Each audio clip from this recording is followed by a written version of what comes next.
So my youngest daughter graduated from high school over the weekend, and we had a graduation party just on Saturday. And I went into it knowing that I probably would cheat a little bit in my diet.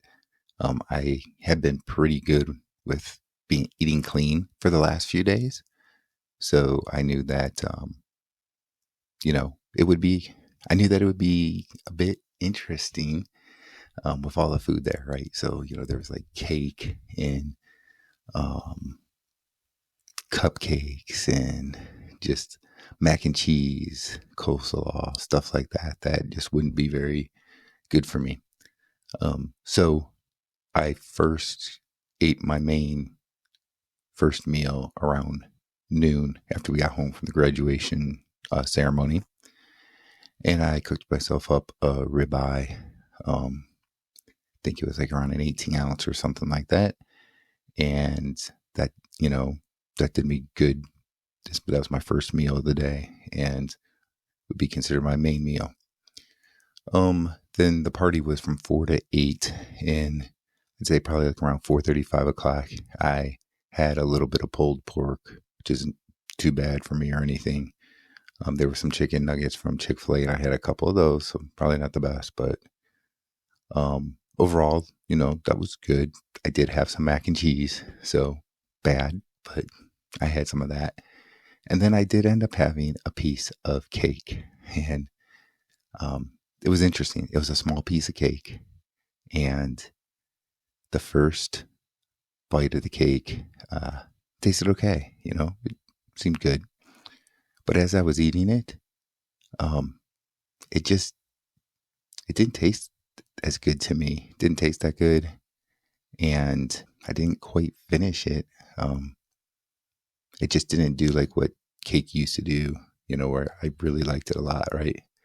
So there's a good thing there, right? That tells me that those sugar cravings are pretty much, for the most part, gone. Because it would have tasted really good if I still craved it, right? And it also tells me that maybe, with not eating sugar, that the sugar kind of just isn't appetizing to me anymore. So I thought that was pretty interesting. And overall, it wasn't a really bad day in terms of diet for me. I did have that mac and cheese, and I did have some of that little piece of cake. So when you look at that, I did eat things that I shouldn't have, but overall, my last daughter's graduation, high school graduation, her party, that I could have done a lot worse, right? I could have ate a lot worse.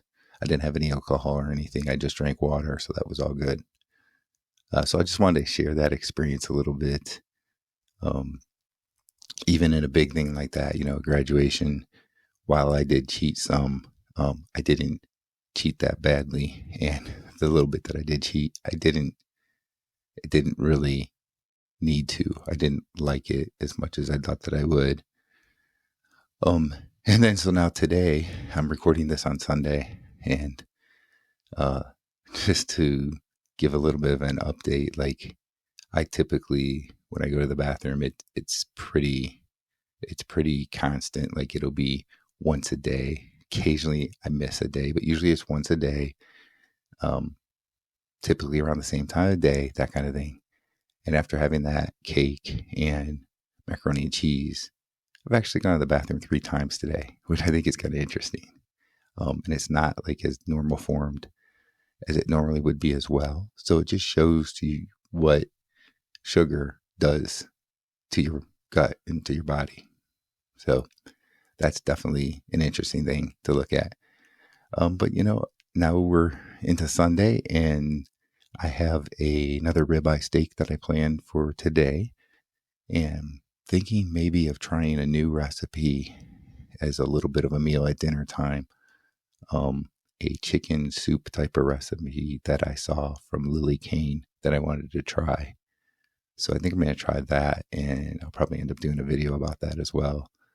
So I'm going to try that, and I just wanted to share that experience with everybody, and I'll see you in the next video.